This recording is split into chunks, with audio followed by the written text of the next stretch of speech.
दिनांक 11 मार्च रोजी दुपारी 5 वाजतापासून रात्री 8 वाजेपर्यंत अमृत शहरात मोठ्या उत्सवात रंगपंचमी उत्सव पाहायला मिळाला।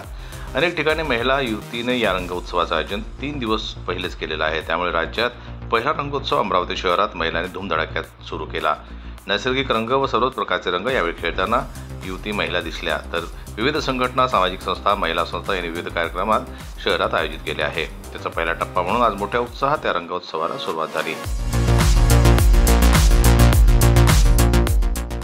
यात मोठ्या प्रमाणात युवती व महिलांनी सहभाग घेतला आहे। यानंतर काही ठिकाणी नाश्ता जेवणाचा कार्यक्रमही आयोजित करण्यात आला होता। रात्री 8 वाजेपर्यंत हा उत्सव शिगेला पोहोचला, तर मोठ्या प्रमाणात महिलांनी आणि युवतींनी हा रंगोत्सव साजरा केला। तर रंगपंचमी शुक्रवार दिनांक 14 मार्च रोजी आहे। मात्र 3 दिवस अगोदरच अमरावती शहरात राज्यात पहिला रंग उत्सव अमरावती शहरात पाहायला मिळालेला आहे। जनरल न्यूज करिता राजेश्वर घोरमाडे यांची रिपोर्ट अमरावतीहून।